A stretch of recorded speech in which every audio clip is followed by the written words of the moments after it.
For the record, I'm not on Sean's side. I'm not on Cassie's side. I'm about making it make sense. I'm about revealing the truth. There's a part of this story that I don't think anybody touched on. So I want to air. No, I don't want to air. I want to watch some dirty lack. I want to start over. Yeah, it's been a God minute. damn it. For the record, I'm not on Sean's side. I'm not on Cassie's side. I'm all about making it make sense and revealing the truth. So today, I want to wash some dirty laundry. See, there's a part of this story that I don't think too many people have touched on. So here we go. One day, Cassie Ventura Fine caught a meeting with her former producer slash boss slash freak daddy, the CEO of Bad Boy Records, Sean Combs. She sent a representative with a manuscript that was supposed to be a tell-all that was going to graphically detail the abusive relationship that she endured while she was with him for 10 or 11 years. This person told Sean that Cassie wanted him to read this manuscript and he can own the copyrights for the price of $30 million. Question. At that moment, was a crime committed? No. Wouldn't that be considered extortion slash blackmail and bribery? No. Why not? I guess because she's giving him a heads up that she's writing a book. So, and she's allowing him to have some sort of rights to the book. No, she's saying I'm under the understanding that she's saying that I won't even publish the book. The book could never get published if you pay me. For me, that sounds like bribery. It does Yeah. if you interpret If you it put that it that way. way, yeah. If you You know interpret what it I'm that saying? way, Yeah. yeah. Question. Why didn't Cassie publish the book herself? Well, wait, go back. Who Yeah. did you say told him about the book? She sent a representative On her behalf. on her behalf. Right. Okay. Why do we think that she didn't just go ahead and publish the tell-all book like a superhead, Yeah. type of situation? I think because part of her still cared about the man. So she was like, I'm going to give you the heads up that everybody's going to know about what we did, what you did. And it also enlightens people that was on the outside, making them aware of your habits. So And where's this information coming from? Like, who? She said it on She the said stand. it on her. Okay. So I think the reason why she did not go ahead and publish the book is because she wasn't going to get no $30 million. She probably wasn't even going to get $1 million. You know what I'm saying? And she might have got some think she change would've because got somebody some would have change. picked up the I don't story. think so, Lifetime, because- one of them people. Because didn't nobody know Cassie? Nobody wasn't really checking for Cassie. It's like damn near 20 years later, and here she come talking about a tell-all. So let me continue this story. So the representative went back to Cassie. That person was asked, did Sean read the book? Now, this is where I think Sean was a little gangster with it. The person told Cassie, Sean said he ain't reading that book, and screw you and that book, right? Okay. Fast forward to November 16th, 2023. Cassie filed what they call a civil lawsuit against Sean. And she made public the 35-page complaint, right?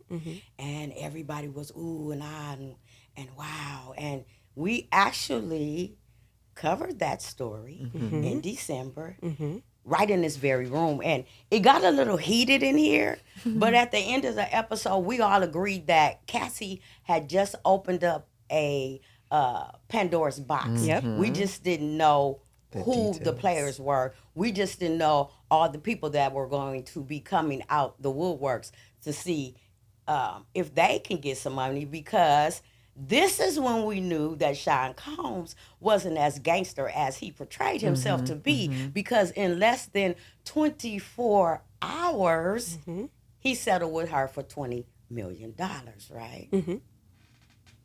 Question. Cassie asked for 30, she got 20. Why do you think she thought she deserved $20 million?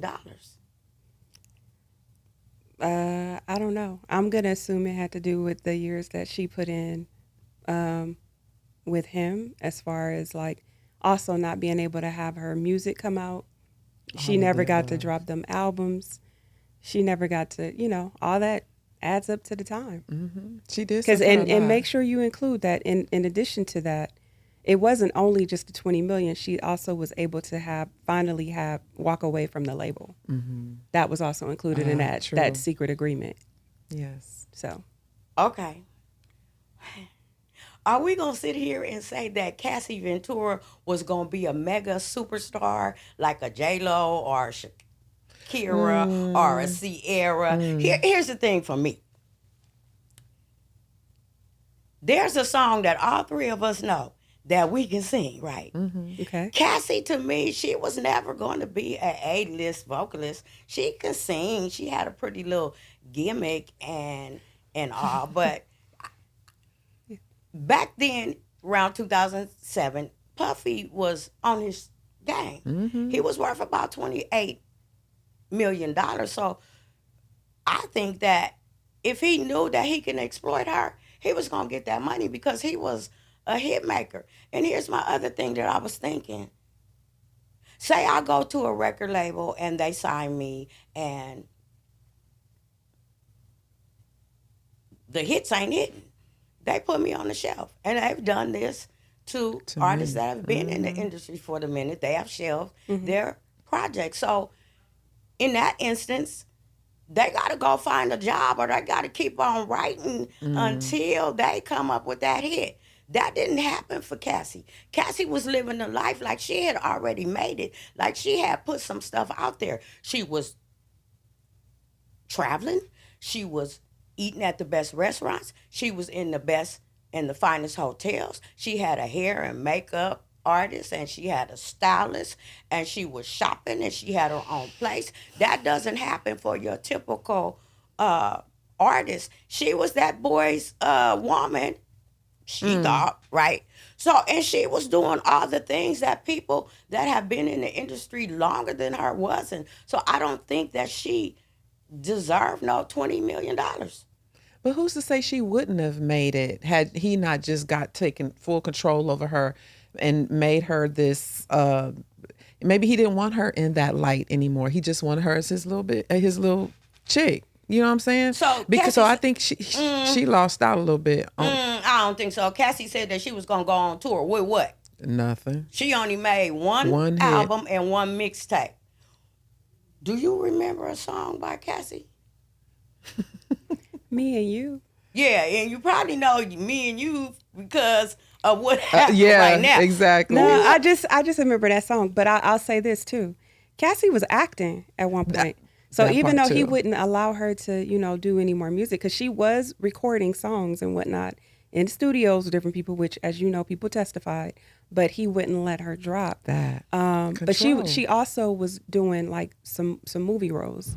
So, which he kind of would, as we know, according to court evidence, that, when it would come time for her to go promote said movies and stuff, she would have her ass beat before. Like she would beg him, like, please don't beat my ass today because I'm supposed to go out and promote. Exactly. And she would get her ass whooped. So I don't know. I don't know if there's a price on ass whoopings, but what I will say is, and I don't mean that disrespectfully, but I'm just saying, like, Domestic Violence Awareness Month. yeah, I don't know if there's a price on it, but I guess I'm just, if she's talking to legal team and they're saying how long did such behavior happen and all that other stuff, I think they were calculating her signing at the time, her potential music that could have dropped and didn't drop, the time spent in the studio fees, etc., and ass whoopings. Like I think all that played into the role of her saying, "I want 20 million," or "I'm dropping this book," and everybody's gonna know everything that we did. Because prior to that, because you have to keep that in mind too. Prior to that, remember he was blackmailing her for everything that they did. He was blackmailing her. So this was the first time when she's like, "You're not gonna get to blackmail me no more." Because now we're gonna put it in the book, so everybody gonna know what we did. So I don't know. To go back to your original question, I don't know if it was extortion. I think it was kind of a ballsy move on her point. Like, you're not gonna blackmail me no more. You're not gonna be able to, oh, you want to try to come out with something? I'm gonna drop that video of us fucking in the room, or like, I don't know. I think that's kind of where she was going with that. Don't nobody have Cassie in their rotation. Well, she married, so of course not. Hold on. And see, I'm gonna get to that right there. They allegedly broke up in 2018. Cassie got married in 2019 and had 2 children. So where was the blackmail coming in at after that point? You want me to ask? And I'm not talking about her acting ability. I'm talking about her singing. When she would go live, she couldn't hold a note. Well, yeah, after the ass whoopings and the drug abuse and alcohol abuse, I'm sure. I'm talking about in the beginning stages of her career. Like, I get, okay, so if we're going to talk about skills and singing and all that, we got to be honest. Back at that time frame when she came out, a lot of your artists couldn't sing. J-Lo still can't fucking sing. Still can't. But you already know that with certain people, you don't need talent. All you needed was the audio tune. But that's what I'm saying. They can make her sound good in the studio, and that's why I don't think that she deserved no $20 million. How much did she deserve? That's what I was thinking. She could have got from me about $3 million. $3 million? Yeah, she could have got. I don't think you can really put a because price I've on. already paid her. She been traveling. She been doing this and that. She been living the lifestyle that she didn't even work for. That's what I'm talking about. Welcome to BGC. Unless you have been hiding under a rock, whether you wanted to or not, every time you turned on your smartphone, your laptop, your computer, or your TV, you were bombarded with the news that Sean Combs, the CEO of Bad Boy Records, was on trial. They had charged him with a RICO. 34 people testified against him, and that trial lasted for 8 weeks. We're going to talk about the trial, the guilty verdicts, and his sentencing. What did you think about the trial, Miss Adrian? It was interesting. I got a lot of updates from Nisha all day long, but it was very interesting. I knew the RICO was a far stretch, but I think every other charge he was very well deserving of it, and I think that I don't know if was the final sentencing given, because I think. It was okay. That's right. I think it was good. I think it was very detailed. I think they really had witnesses that were believable. Some kind of like, it's hard. You know what I'm saying? It's hard to testify against somebody that's abusive because they're in your head. You know what I mean? Like it's difficult. So I felt sorry for some of the girls that were having to go up there. And I'll be real honest. I don't think they ever were able to divulge the complete truth or all of it, because it's hard to talk about. I don't care how many years it's been, when you have to relive that and the triggers that come along with reliving all the filthy, sick shit that he was doing. It's hard. I felt bad, but I like the fact that here's this person that's finally being held accountable. That's what I did like. What did I think about the trial? Mm-hmm.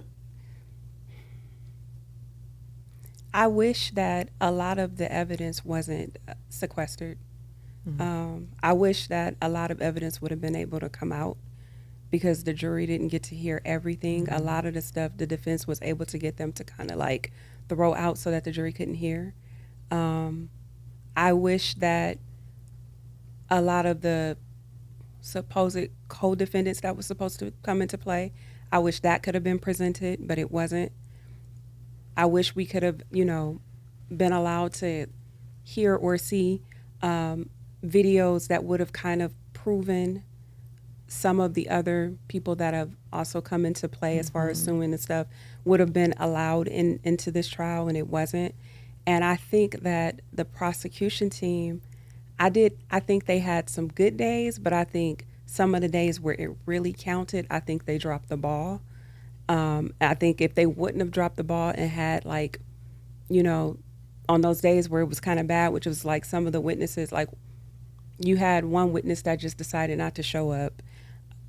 She would have made a difference. You had the other witness that they tried to make her appear that she was lying, which later on they came back and was able to kind of prove that she was telling the truth, but the jury didn't get to hear that. I wish that would have been heard by the jury, and I wish that they would have had.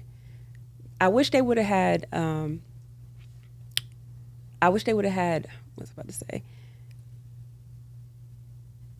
When it came to the verdict and when it came to what they was charging them with, I wish they would have had stronger charges, because the charges that they came with wasn't strong enough to be able to have him convicted. Granted, he was convicted on 2, but it was the lesser charges as opposed to the main ones. Like RICO is tough to prove, especially in this type of situation that they was charging them with, which side note, I do think that they was able to kind of show it and prove it at certain points, but it wasn't strong enough for the jury to be able to understand it, that they was proving that point. So I wish they would have had better charges that they could have stuck with, that would have guaranteed him, better charges and a better verdict. That's what I think. Personally, I think it was a waste of taxpayers' money. Remember, they did charge him with RICO. And if you don't know what RICO is, you need to Google it. Here's my thing. They've had this big production where they use the local police, the FBI, Homeland Security, who are air, land, and sea, and simultaneously raided his homes in Los Angeles and in Miami. And New York. Now, And they New York. said, And New York. okay, yeah, New York. They said that they had, and everybody was like, oh my God, he's going to get 10 years, he's going to get 20 years, he might get life. I don't like when people play in my face. Like I said, if you don't know what RICO is, look it up. But RICO is really for illegal organized crime, i.e. drug dealers, mob bosses, the mafia. So they said that they found drugs, right? Now I'm thinking,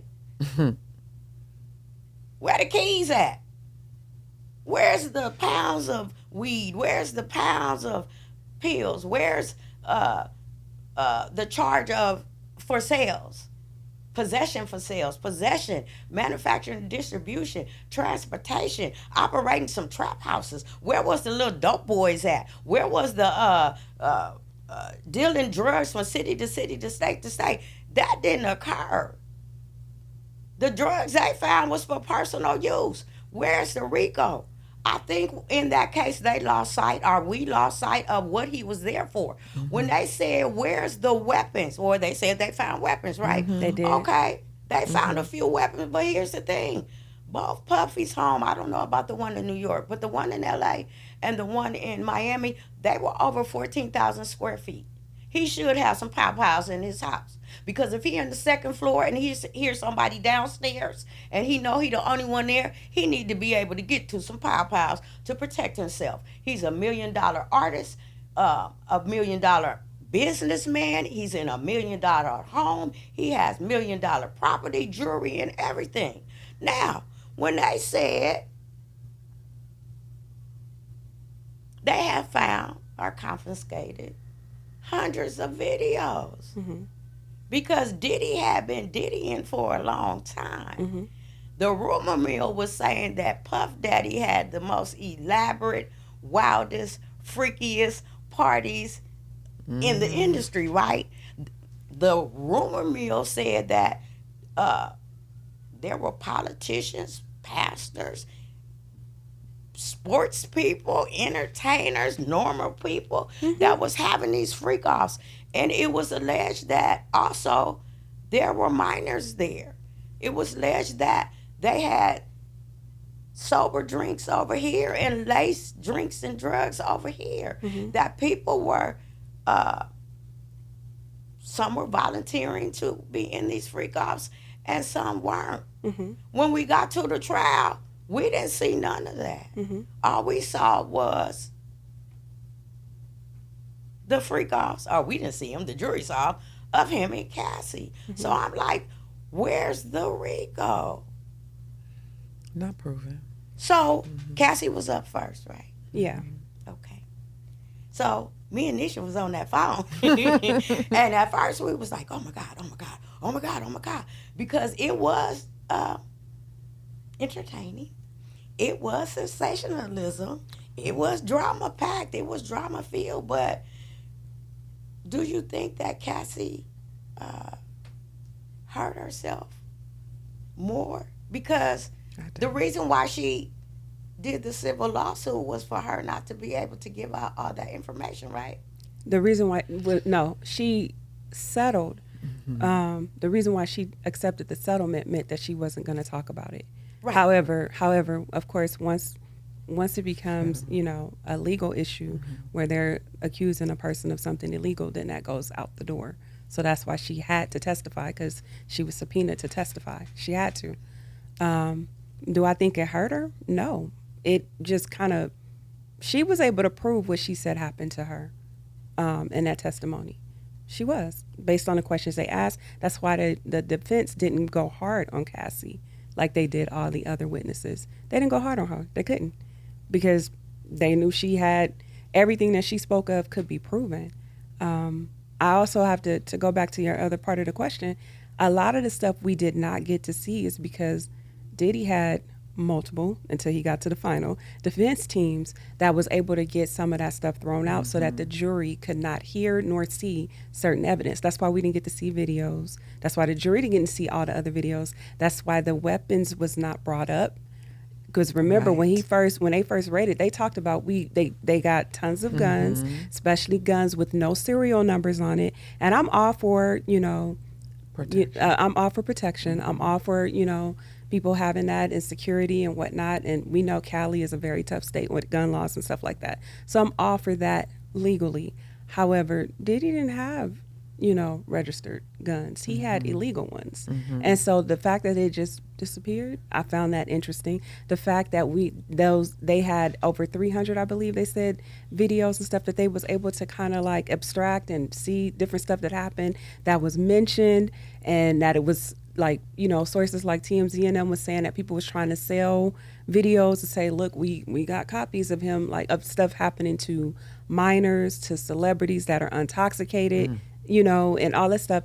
And then it just went away. No, I'm not surprised about that, because as you know, money talks. And the higher ups, your politicians and your very, very wealthy, not your basic wealthy, but your very wealthy people, was not going to let that kind of information come out. That's why it didn't.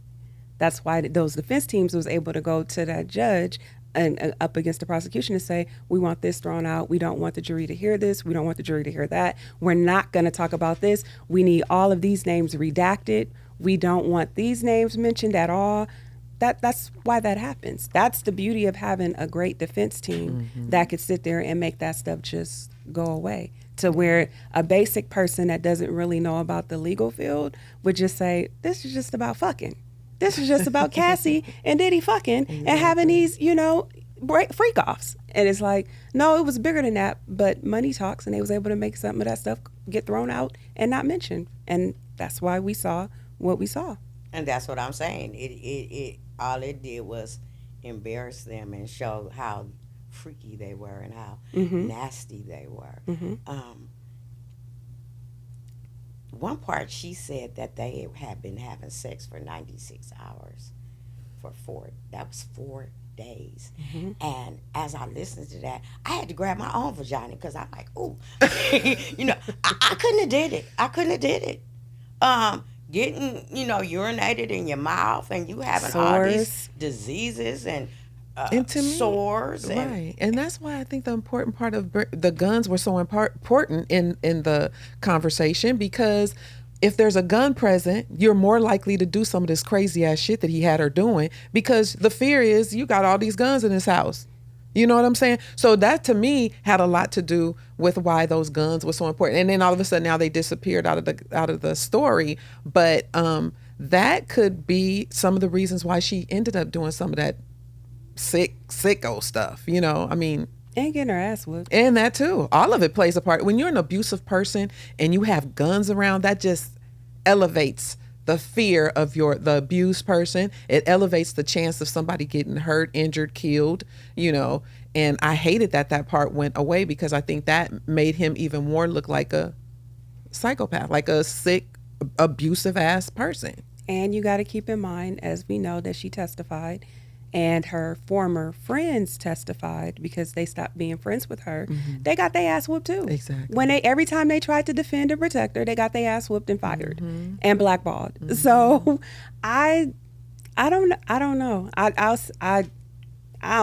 I know that her former female friends was like, we were really close, and then, you know, he came and he beat her ass because, I don't know, she went to a party, or she said hi to somebody, or she just didn't look the way he wanted her to look, or she wore her hair a certain way he didn't want her to wear her hair, and she got her ass whooped. Like, I don't know. And we already know about what Kid Cudi said, but, you know. we're going to get to him next. I want to go here because I think there was a time when she could have got away.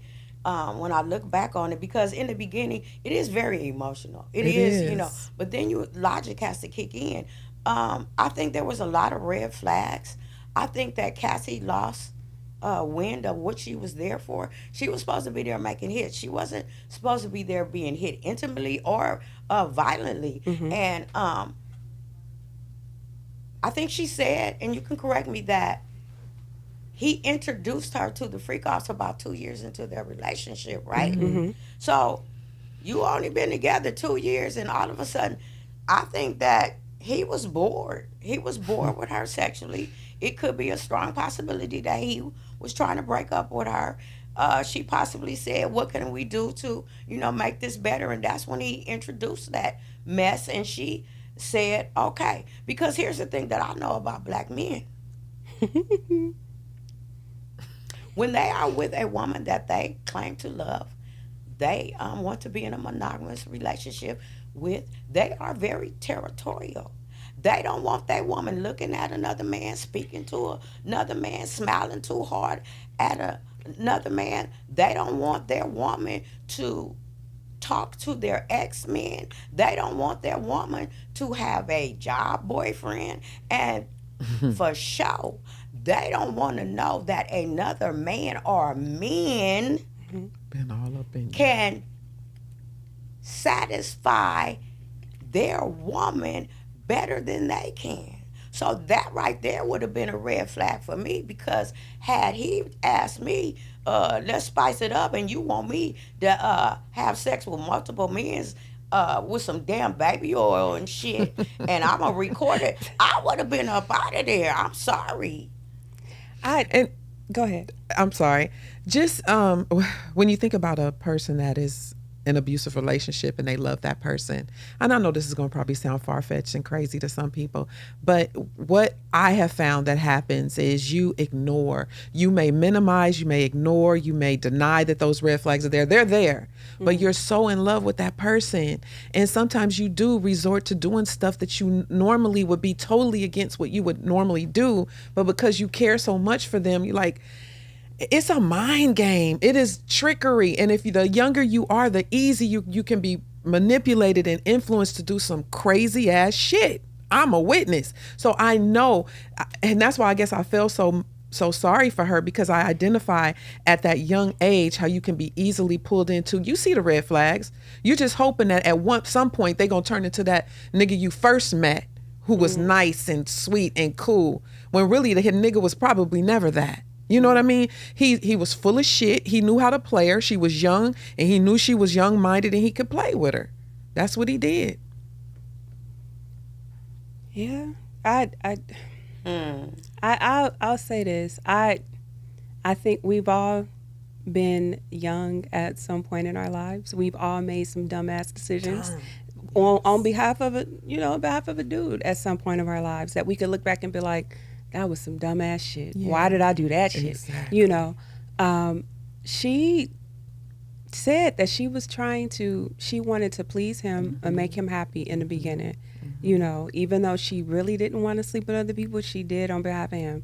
And they had text messages where she was sitting there saying, I really just want to sleep with you, but I'll sleep with them if it makes you happy, So Right. Coercion. And this kind of debunks that other shit that people say when they talk about girls coming from single parent homes.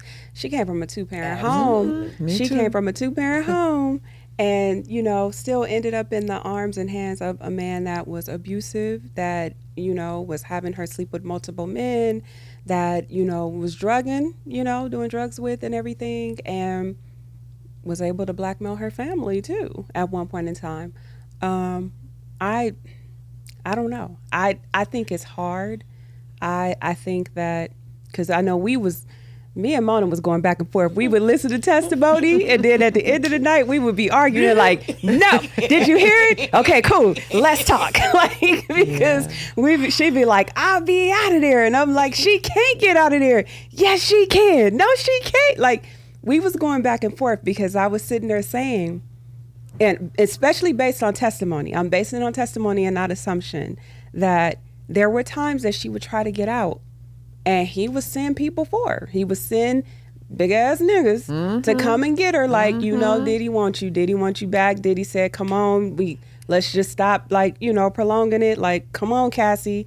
And she's like, I'm not going. I don't want to go. She would try to leave. And he would find her, which of course in testimony it was proven the nigga was tracking her. He was tracking her. He had a track in her phone. Well, she only lived 10 minutes. But even when she would leave to go to friends' houses, he would show up at the friend's house and they'd be like, now, how did that happen? He would be tracking her because he had a track in her phone and he had someone watching her 24/7. So wherever she went, he knew. If she went to the mall, he knew. She went to the shop, he knew.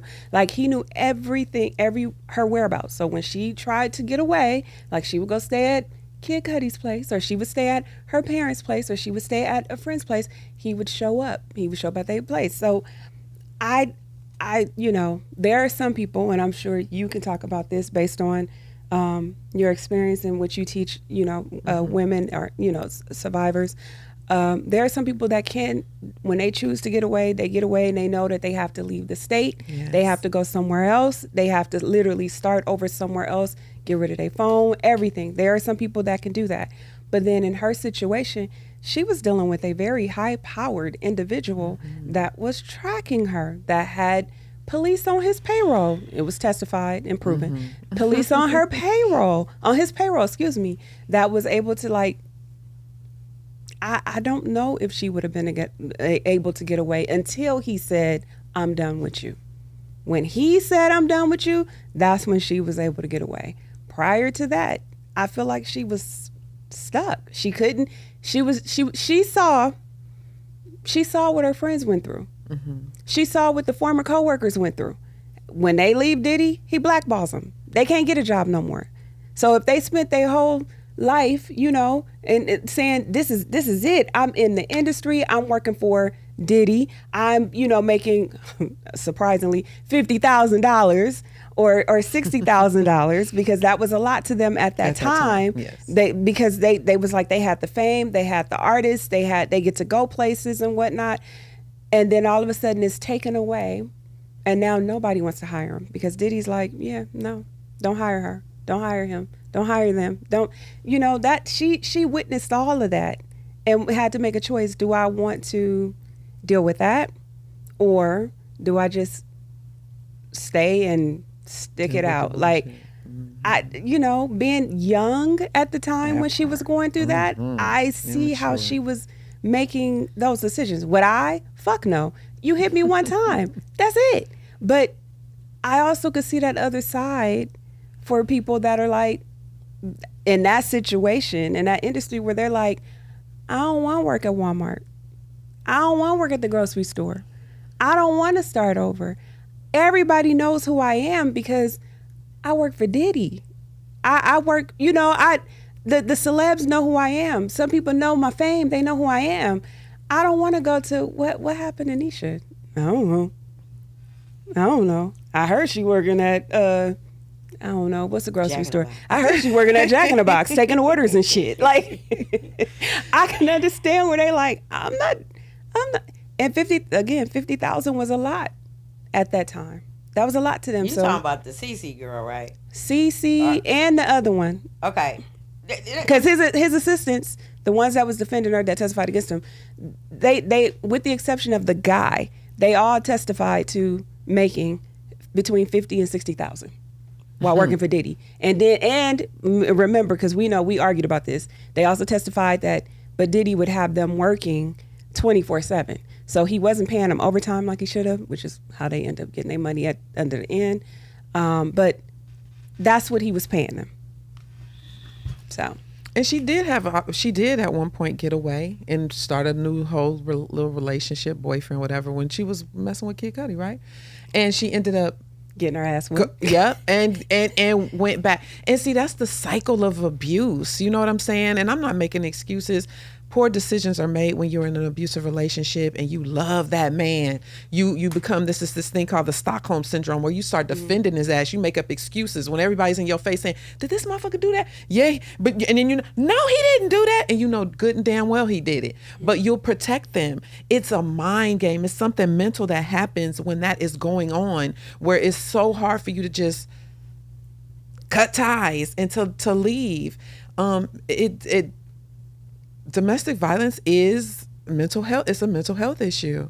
You know what I'm saying? So it's so easy. People are so quick to say what they would do when this happened, what they would do. You don't know until you smack dab in the middle of that bullshit. Nigga with 16 guns, most of them military weapons in the house, and keep telling me I'm gonna kill your entire family. You stuck. You like in crippling fear. One minute you love them, the next minute you don't. It's such a mind game. And for me not to say that, I just feel like I would be doing the people I advocate for injustice and not mentioning that. But okay, I'm gonna have to do a little pushback because we keep on emphasizing young. Old people suffer from domestic violence. Absolutely. And here's the thing: she came from a 2-parent household. She came from a military family. Her mother and her father was in the military. She came from Ryan Leslie, who she had initials tattooed on her body. He was her first dude. That dude was at least 7 or 8 years older than him than she was. So she wasn't young and naive like people are trying to say. She had already been in a relationship type where she knew how she was supposed to be treated. I'm just gonna put it out there. I think Cassie was a gold digger. I think Cassie was very manipulative. I think she possibly could have started some of them fights. I'm not advocating violence. I'm not advocating any kind of abuse, but I don't think that she was as naive as everybody says she was. Cassie wanted that lifestyle. And the only reason why she could have agreed to sleep with other men, which one of us would sleep with another man or multiple men in front of our man that we proclaim to love? I think he wasn't satisfying her sexually. She wasn't satisfying him sexually. So come on, let's do this.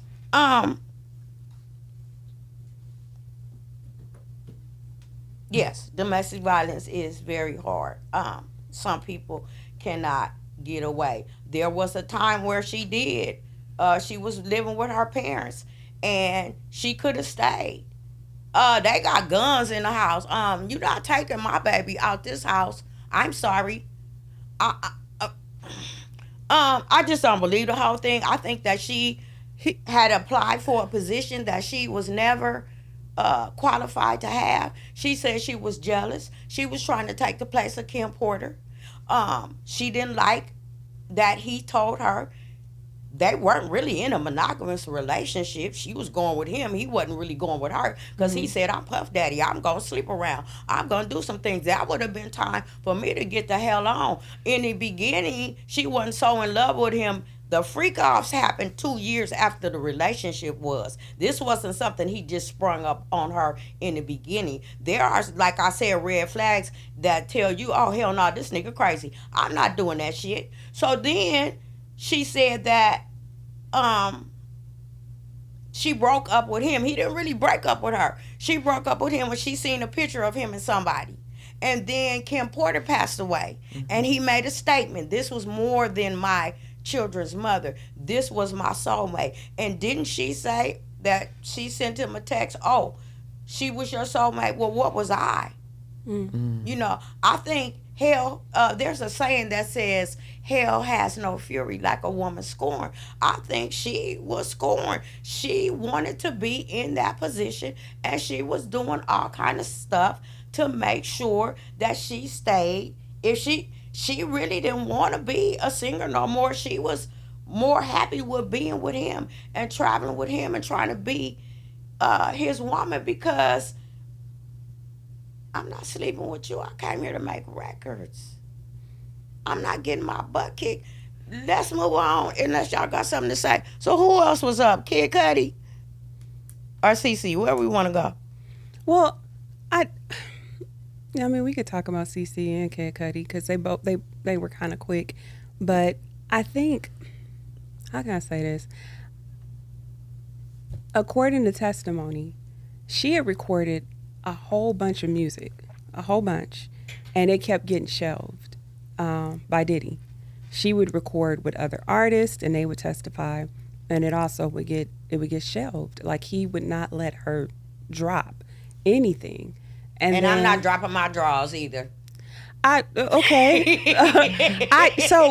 you know, to me in the beginning, I've always came with the mindset that you don't mix business with pleasure. You just don't. Absolutely. You just don't. Right? You know, people are going to try, and they will do what you allow them to do. So I that's just me. But I also see that, especially in that industry, it's very common where people mix business and pleasure. They do. I mean, this Cassie ain't the first, and she damn sure not the last of women that, you know, gave their body to. I mean, shit, Diana Ross, didn't she sleep with Gordon? It happens. It happens. But what I will say is that in her situation, if we comparing her to like a regular survivor, right? I think it was tougher for her to get out of that situation because, again, he had her sign something that I thought was crazy, that 10 album contract. Like, do you Beyonce is what, on album number 8 now, you know? Like, she's I think she's on, I think it's album number 8 now. The next one should be coming out like 8. And he had Cassie sign something like that, and she only dropped 1. And this is a young girl that we keep emphasizing comes from a 2-household family. You mean her mom and daddy didn't jump in when the contract was about to be signed? The 2-parent household family don't mean shit when it comes to abuse. It really don't. If you got a mom and a daddy, don't mean you ain't gonna have this nigga that's gonna manipulate you into doing some crazy ass shit, beating your ass, torturing the hell out of you, doing all these things. People always, that's the first thing they want to say is, well, you come from a 2-household parents. Yes, I do. And I ended up with these raggedy ass niggas because my mindset is not right, or my picker is broke, or I don't know how to choose people in my life. We have to be very I don't want to say sensitive, but we need to keep in mind that it ain't cookie cutter, this abuse shit. It's not. It's different from one person to the next. How you handle it, how I handle it is different. You may be stronger than me in some areas, and I may be stronger than you. I may pick up a brick and bust a nigga upside the head. You might be, you know what I'm saying? It just depends. And that's the part I think I can't let go of, is how people are so judgmental when it comes to her, and not and quick to say what they would do in that situation, and you really, really don't know until you are faced with it. Okay, Adrian, you keep on saying you really, really don't know, and I understand that part, but here's the thing. There has been year after year after year of people being abused domestically, and so we do know what it looks like. We do know the stories, and I'm not being judgmental. I'm telling the truth. At some point in time, we are going to have to stop making excuses, and I'm not making light of it. Things when somebody does something to you, when they violate you, you don't keep going through it time after time after time, month after month, year after year. We have to instruct. The part of instructing or part of rehabilitation is telling these people, look at these examples. True. She did come from a two-parent household. That's what people say statistically. When you come from a two-parent household, you fare better. But at some point in time, your child is an adult. Now, there was a time when he bust in their house. Mm-hmm. Okay? The mother testified, and me and Nisha was talking, where was the goddamn daddy at? But at some point in time, that young lady is so adamant about being with this man, you got to let him go. Wash your hands. You got to wash your hands of them. And I'm saying, not for the people that have already been abused. I'm not making light of them. I'm not trying to disrespect them. When we talk about these things, take heed to that shit. Absolutely. Know the signs. Know when this nigga say certain things to you, gotta go. Mm-hmm. Know when this nigga get you in a corner, gotta go. Gotta go. We don't give second and third and fourth and fifth chances. We don't devalue our lives to make their lives better. That's all I'm saying. True. That's I get all that. I'm saying. And that's why I think why having conversations like this is letting people know this is how bad shit can get. It can get this bad. Mm-hmm. If you need to learn the red flags and be able to exit when you see it the first time. Don't let it happen over and over again. That I'm not making an excuse of. No way. We make poor decisions sometimes when we're under that under all of that pressure and under being coerced or how do you say it? Coercion. Coerced. Into doing certain things. And before you know it, you're just like this timid little person that's doing all this stuff that you would normally not do. Like I said, it's a mind thing. And I am not making excuses for anyone. I'm simply saying that when you know better, you do better. Mm-hmm. And sometimes it takes some people longer to get it than others. A healthier person, I know somebody told me one time, look, that nigga, I left that nigga, he pushed me.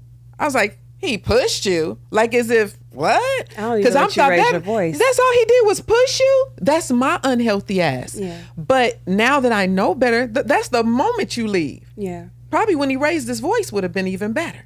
Yeah. You know what I'm saying? So There was just so many multiple signs. Yes. You can't whoop Nisha ass and I'll stay with you.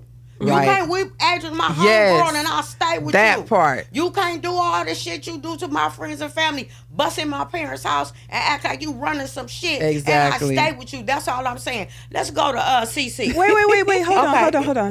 Because I just want to go back to what she mentioned about how people throw out they came from a two-parent home and this and that.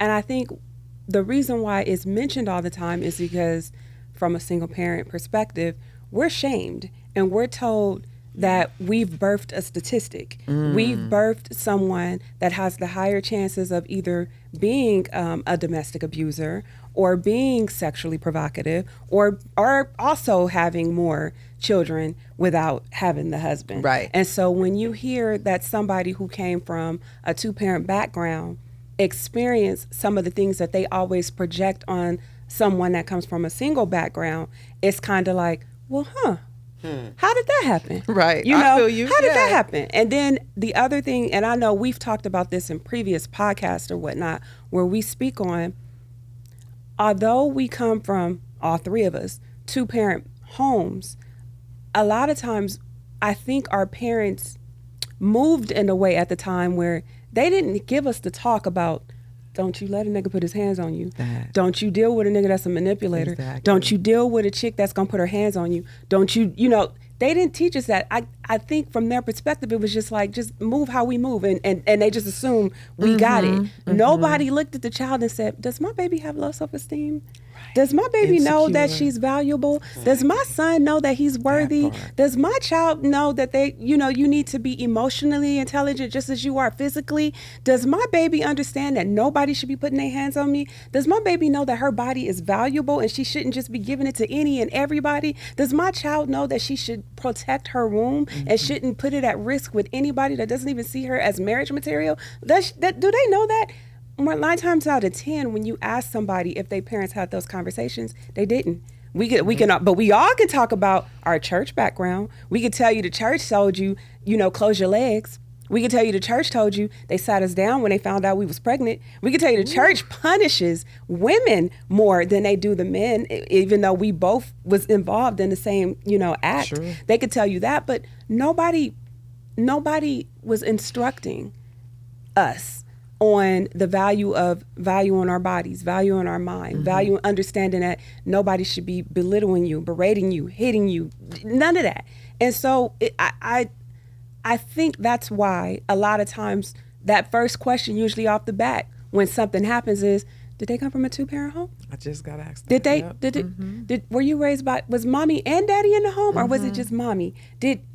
Was daddy involved? Did you see daddy do that? Like, why did you think it was okay? Did daddy put his hands on mommy? Did mommy put her hands on daddy? And so that's I think why it's always thrown out there, because from a single parent's perspective, we get shitted on. Yeah. A lot. And everybody kind of place this emphasis on 2-parent as the Bible.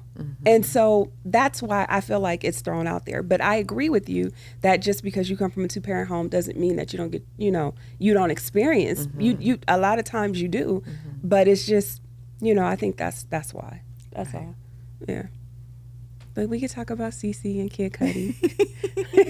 Well, I didn't have that experience. My father was very thorough in talking to me about everything, sex. Even then, I didn't want him to say anything to me about that. But so Cece, and I'm just paraphrasing here. Cece said that she worked for Sean, and one day, some jewelry came up missing? Yeah. Okay, and they thought that she was the one that had it, so they kidnapped her for 5 days, and they told her if she did not pass this lie detector test that they was going to throw her in the river. Mm-hmm. Throw her in the river? Question. And she passed it. And she passed. And she went back to work. Yeah. Question. Now, all three of us have different occupations. Could your employer had kidnapped you for 5 days and told you he was going to throw you in Venice Beach, and then you went back to Not work? even for OT. No. Well, they could. And I probably would smile because I know I'm about to get paid. Especially if that's my boss up there that's saying this Human dumb resources. shit. I'm sitting there like, oh, okay. And you gonna hold me for how long? Okay, cool. I don't know where your shit is, but I look forward to this because when you finally let me go, I'm about to get paid. I'm about to get paid. No, that's my thinking. I'm suing you going straight to jail. It's going down. And then she turned around right in 2024 and said that she was trying to work for him again. I'm never coming back there. Because anytime something happens, I'm going to be thinking you're going to come towards me. I think this is a perfect example of how people hear no evil, speak no evil, say no evil when it comes to these types of positions. A perfect example of how people turn a blind eye because of affiliation. Like Nisha said, the money back there, and they was making $50,000, and hey, I feel sorry for you, girl, but he ain't did me like that yet, so I'm gonna turn my head. Right. You know what I'm saying? It couldn't have been me. And I know you probably believe what I'm saying, but I'm telling you, I know. I'm working at Walmart. Yes. I'm getting the hell on. Yes. It couldn't be me. And the reason why she said that she came back is because she had an autistic son. Check this out. You work for Puffy. Okay, that may have blackballed you. Start your own stuff. I think like this, as far as Cassie is concerned, Cece is concerned, and anybody that's in the entertainment field. What God has for you, can't nobody take that away. They can slow you down. They can make you have some detours, but I'm not standing no abusive situation on the job, in my personal life, with my children, or my son, because I only have one. With my friends, I'm not doing that. I'm not doing that. What y'all got to say about Cece? I when I heard that part of the testimony, I was disappointed because I was like, the fact that she didn't understand that, because we also have to put into that context that he had just gave her a settlement after all those years. So she got that little settlement. He pretended like everything was great. So then she was like, well, can I come back? Because prior to that, she had testified that she had been blackballed. Nobody wanted to hire her. Every time she would have an interview, Diddy would show up or someone from a bad boy would show up to tell them not to hire her. And so now that she settled and agreed to quote unquote, and he knew that the trial was coming, all of a sudden he kind of, well, here's what I owe you. Here's that money and whatnot. And so, we're good. And so, she was just like, well, can I come back? I was in love with you. I had a crush on you, right? At one point, because they got that out there too. Yeah. Like, once you show me your hand, I know how to deal with you. I'm not going back for abuse. I'm not going back for, being blackballed. You already ruined my career that I was really interested in. No, I'm not doing that. Once I already picked myself up by the bootstraps and, proceeded to try something else, that's kind of what's going to be my focus. But I also can put myself in that other, from her perspective, where she was just like, if I get back in with Diddy, then other people in the industry will be able to see that, I am valuable, and, I can go work with them too. Like, I see that too. If that's truly what she really wanted to do. Would I? No. But do I understand? I do. I can't be all I can be for somebody, and they do me the way he did her. Yeah. And until she got that money, Yeah. the life that I had to live With struggle. with my autistic child, As a single parent. as a single woman, unemployed, Evicted. blackballed, nigga, I'm not coming back. Okay. You know what? He was much like Jim Jones, not Jim Jones the rapper, Jim Jones the sip on the Kool-Aid. He began to be like a cult leader. Yeah. And he was molding them and scaring them and putting a fear in them. And I'm not trying to make it seem like they just was some weak-minded individuals, but they were clearly and under his spell almost. Yeah, and when he you could put call somebody above you, yes, that's what I'm saying. exactly. He's a cult leader. I worked for Sean Combs. Yeah. Like, you couldn't have worked for a Jay-Z one day, or you couldn't. This is True. not your stopping point. Right. So when you think this is your stopping point, when you think this is the best that you can get, then yes, you are going to Drink the Kool-Aid. shut up, Take it. take it, get a plate thrown at you, get a microwave hurled at you, Some fruit. some fruit, Fruit. throw some spaghetti on me. Oh no, I'm gonna be broke. I know. Yeah. And see, that's why I know I'm sitting amongst some strong women, because I have sat at tables with 30 plus women that have the same story that these ladies shared, and the same story that I had at one time, being very weak-minded, let a nigga talk you into doing just about anything. So I get how you can get there. How do you get there? Insecurity, low self-esteem, being told in maybe a different relationship, you ain't shit, you ain't gonna never get another nigga, you got stretch marks on your stomach, you're fat, you're ugly, you all these other things, and before you know it, your self-worth is this big, and any nigga that come around and halfway treat you nice, you gonna cling to him like just eat. You know what I'm saying? Trying So to seek yeah, too much validation exactly. from another person. That is it. Wanting the attention so bad of somebody else. Yeah. And you, because you maybe were treated poorly in another situation, just his little bit of good treatment seems like great. You know what I'm saying? And you hang on to it and hoping that just maybe, yeah, he treated me bad right now, but remember when I first met him, he was so sweet. He gonna go back to that. After I heal up and my black eye gone and my lip ain't busted no more. See, you know how your exes call you and be like, you remember when? Yep. Yeah. Such and Yep. Yeah, I remember that, but I remember when you was fucked up. Yeah. So no, I know. we don't go back. Exactly. no, No going back. I know all No, time. no backseats. No takesies. yeah. You're right, No right. backseats. Yeah. I mean, tough. but that's my rule. Though. I've always said, like, any of my exes will tell you when we first get to know each other and we talk about triggers or whatnot, don't raise your voice at me. Don't do that. If you raise your voice at me, I'm done. To me, that's for me, because I've never experienced domestic violence, but for me, that's violent enough for me. Because if you can raise your voice, that means you can't control your emotions. You can't control your emotions. Exactly. That means other things are bound to happen with your hands. And I don't need that type of shit in my life. I Yes. don't. So I've never experienced that. But I deal with big niggas. I'll tell you that. And so the fact that they be like, okay, all right, okay. Right. You know, we don't have that situation. But when I've talked to women that have experienced being abused or whatnot, I noticed the common thread of low self-worth, you know, low self-esteem, tolerating certain things that other people may not tolerate, and feeling like this is the best that I can get. That's the common thing that I always hear, like, this is the best that I can get, so I'm going to just stick it out. And then when we kind of talk it through, and I'll be like, why? Who told you that? Who told you that? But why? And why do you believe them? Especially the person that's like saying the hurtful shit. Why would you believe them? You know, I just wish we lived in a world where we could just, you know, understand that we are valuable and don't have to tolerate abuse just to say that we have a man, or abuse just to say that we made it in an industry. But we still have work to do.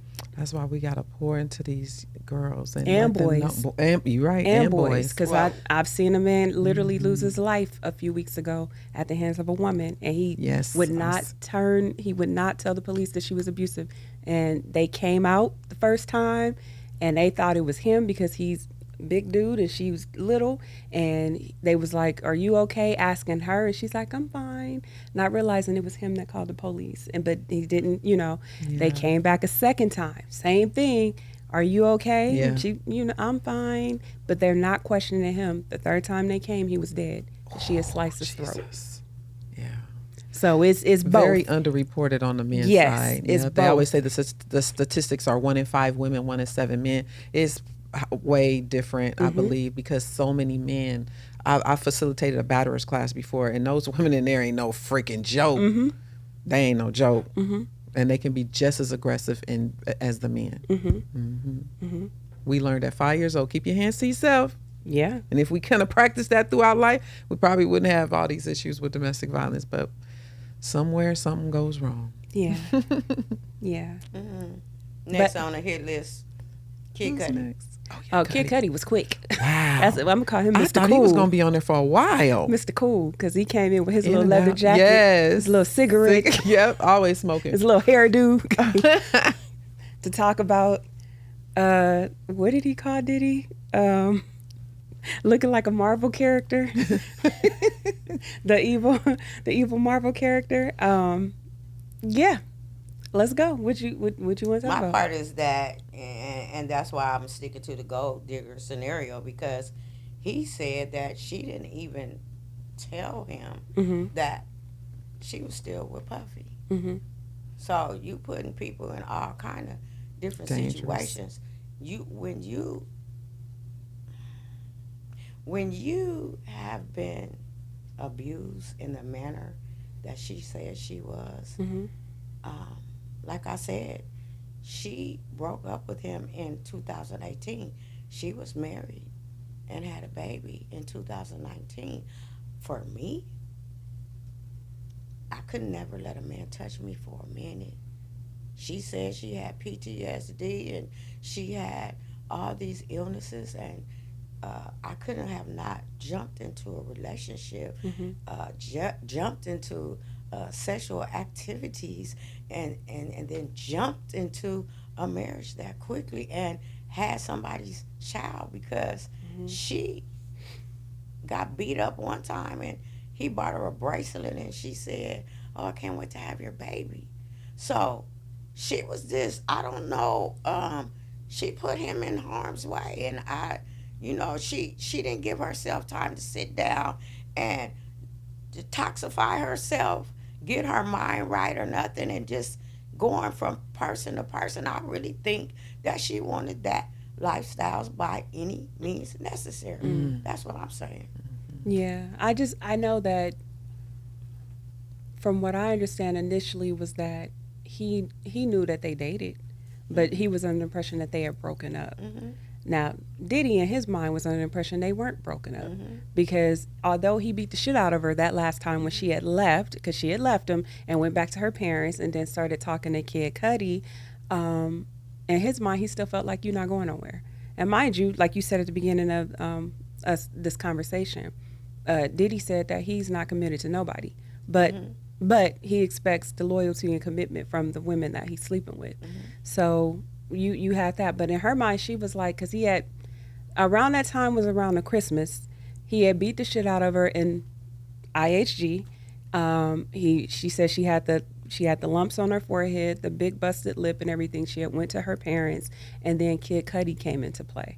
So I can understand why she had told Kid Cudi that they were done, because she was like, I'm tired of getting the ass whippings. I'm done. She didn't tell Kid Cudi they were done. No, she did tell Kid Cudi we were done.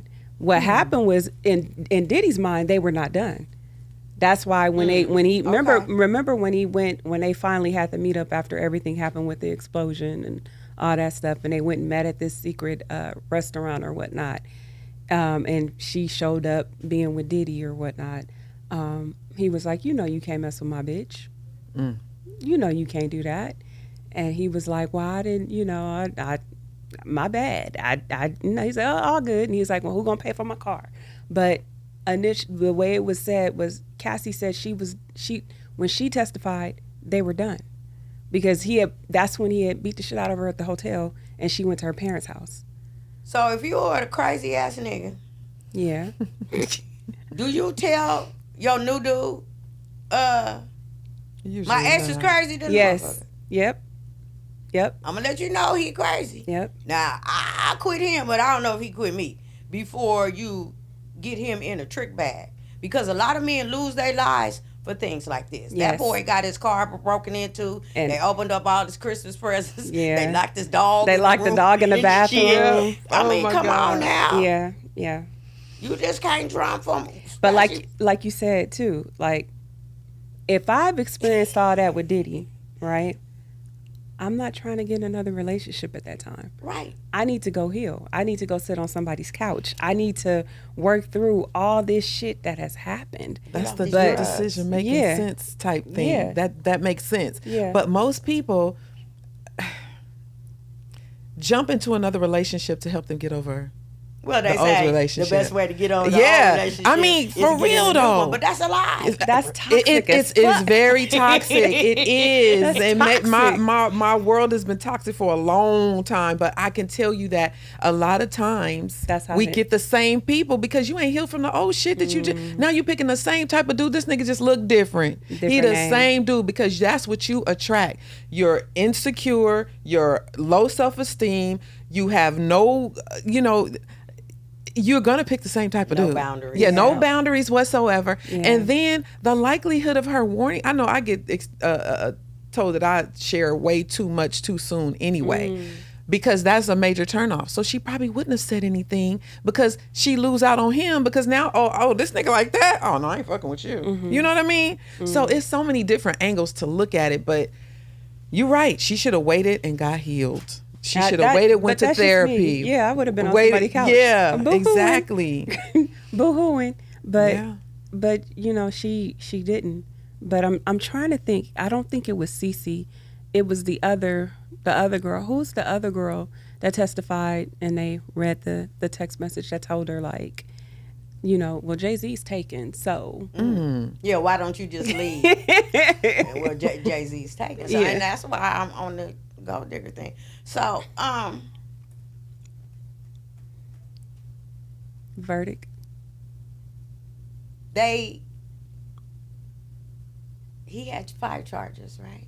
Initially. 55, yeah. He was Started acquitted with of 3, right? Mhm. Yeah. So we got the And they found him guilty of 2, Yeah. which is basically the Mann Act, transporting the prostitution. prostitution. Yeah. Mhm. across state lines for prostitution, right? Right. Mm-hmm. Deserving or not. So, where's the RICO? That got Rico, thrown out. He fell, found not that guilty. fell off early Yeah, on. they found him not guilty Yeah. with that. So, he was sentenced October 3rd. Yeah. They gave Mr. Combs 4 years and 2 months. Yeah. Oh, that's right. What do you Yeah. think? I think it should have been more. I can't hear you. I think it should have been more. How much I think more? it should have been more. Now keep in mind, I'm stuck, and I would have never been a good juror for this case, because in my head, is the video. That's stuck in my head. It triggered me. It was just fucked up. And if it was just on that part alone, he should have probably gotten probably 10 minimum. And see, I'm glad you made that point right now before we go to that, because I'm going to say this. That's what I mean about the jury and why I was mad at the prosecutors for that reason. Yes. Because a lot of the jurors feel the way you did, and they made the case a domestic violence thing. Exactly. And it wasn't. Yeah. It wasn't. He was. That's not what he was. Right. He was. Right. It was included, and it was shown. Right. It was shown in a way to show that he was controlling her where she couldn't leave. And so he would beat her ass when she would try to leave. So that's the angle that they tried to show. But what they also wanted you to pay attention to was that it was a freak off. It was, sex workers was involved. They were at play. And they would testify that, even if she didn't want to do it, she still had to do it. And even when she was unconscious, they still had to do it. And Diddy would be in the quarter and he would be filming. And if she made noises or complained, she'd get her ass whooped, but they still had to do it. Like, that's what they wanted you to pay attention to. But for most of the jurors, as well as outside people looking, their focus was domestic violence. And that's where I'm like, damn, like if I'm the prosecutor, I'm like, my focus would be, how do I get them to not just look at she got her ass whooped over and over at the IHG or over and over at different places or over and over we're at a studio or, that would be or on a plane. That would be my thing. But a lot of people, including the jurors, felt like you and was like, and that's for that reason why they found him not guilty, because they was like, oh, she just got her ass whooped for money. That was the focus for a lot of people, because it just further lets you know that how big of an issue domestic violence is. Everybody who was sitting up there probably had a family member or somebody, sister, auntie, my mama, you know what I'm saying, that have dealt with it, and they could not get past that shit. Like, you couldn't get past it. It was hard. Yeah. But see, it wasn't a domestic violence case. It wasn't. Yeah. And I'm going to agree with you. That $10 million she got from the IHG, She deserved it. That Show shit. the hell did. And I think because we say the feds have a 99.9% conviction rate, we thought he was going down and that he was going to get all this time. I think the jurors did a good job, because when they did have privy to watch those sex tapes, what kind of tapes did they show? Did they show when she wasn't comfortable, or did they show when she was? Well, they claimed she was cool with it. And they made their decision based on what they saw. I think the prosecution messed up right there. Yeah. I think. I'm gonna wait. What was he talking about? What do we feel about the verdict? The verdict. The 4 years. Should he got more time? Yeah. Yeah. So I think that I'll take it this way. With the 2 charges he was found guilty on, he was facing up to 20 years max. Right. Okay. I, for me, wanted him to at least get half, at least 10. Exactly. But I knew that he was not going to get the 10 because one, he was considered, quote unquote, a first time offender. And I knew that the judge he just wasn't going to sentence him with a harsh sentence. He could have. He took everything into consideration. And I do think those kids, what they said, I think kind of, played on his little heartstring. But I felt like he should have got at least half of the possibility. I think he should have got 10 years. But I also know too, because the judge, along with the prosecutors, because they sentenced him the least amount, which is the 4 years or whatnot, he's not going to appeal. If he would have got the 10 years or 20 years, he definitely was going to appeal.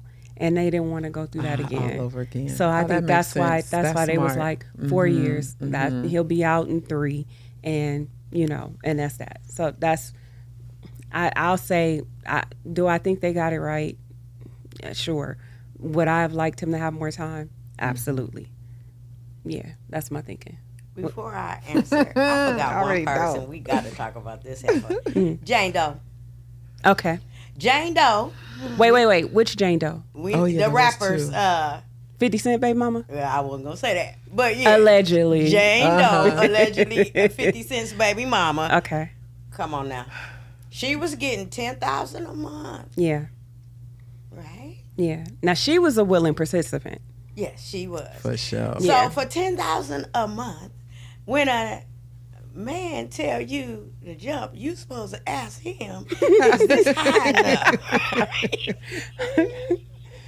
He was paying for her attorney fees and still paying for her freaking apartment, and she got beat up, but she slammed his head into the to the marble countertop, right? Yeah.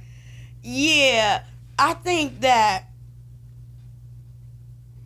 what we thought was an L, no, let me take that back.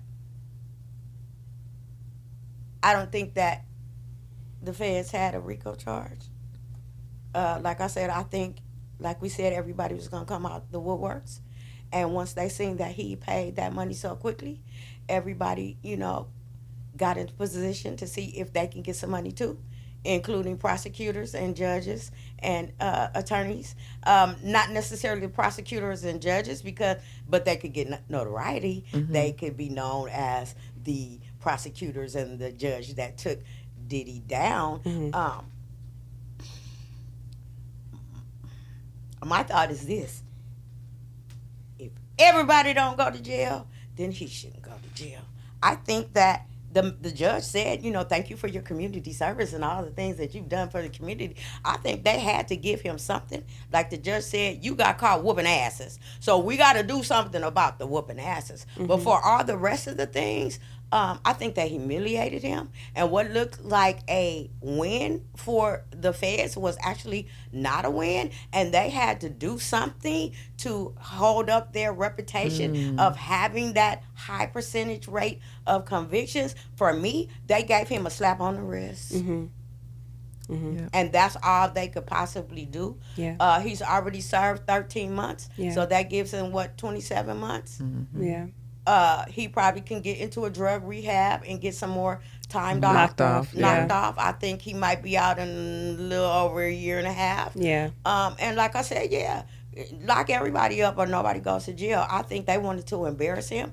And it just kind of makes me go back to thinking about, remember in 2023, he sued his liquor brand. Mm-hmm. He said that they owed him an estimate of $1 billion. Mm. And then Cassie filed that civil lawsuit 6 months later, and then that following year he settled for $200 or $300 million. I think at that point he lost his protection. I think at that point He got too big. Mm-hmm. His ego got him in trouble, Mm-hmm. and that wasn't his liquor brand. He was like a the co-owner, like a Yeah. like percentage. he was like a influencer Yeah, okay. for that liquor brand. Like he was, because everybody Promoting. thought that was his brand, and it never was. He was just one that was like an influencer. Drink this, drink Right. this Absolute. Drink this because it's good. It's this. So everybody's like, oh, I'm drinking Diddy's brand, but it was never his brand. It was theirs, and he was mad because he found out that company was paying other influencers who weren't black a lot more money for their influencing as opposed to Diddy. So Diddy was like, oh, no, you owe me this, so I'm taking you to court. I did think it was his brand, Yeah. but he did say that, racial discrimination. He thought that they were promoting other brands. Influencers. Brands, yep.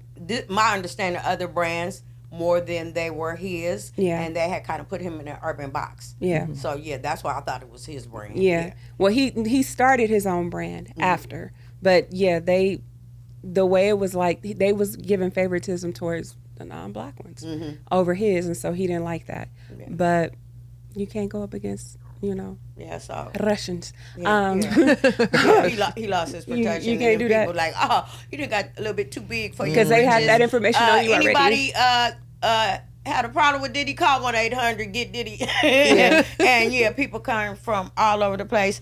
Final thoughts. This was deep. I'm not very satisfied with the outcome of the verdict. However, like Nisha just said, that really shed a whole different light on it. And that makes much more sense. All I can say is, because again, I'm focused on the DV part of it all. um, is ladies, be careful out there. Recognize the red flags. Don't ignore it. Uh, it is deep, and you know, I know everybody doesn't get it, but seek help. Get into therapy. You know, love doesn't hurt. It's not supposed to hurt. It's supposed to feel good. And just take care of yourself. Yeah. For me, I would say if you're not mentally healthy, don't date. If you're Good not point. ready to, truly be in a healthy place to where you could trust someone else without being violent or receiving, don't do it. Um, as parents, when it comes to your kids, as they grow, we need to start having more conversations with them about what the world can be like and who you may encounter because we all come from different backgrounds. And so be honest with your kids so that they understand as they get older that nobody's supposed to be putting their hands on you. Nobody's supposed to be drugging you. You shouldn't even be doing anything that can harm your body. Don't let anybody pimp you. Talk about the importance of, loving yourself and protecting yourself. And if someone puts their hands on you the first time,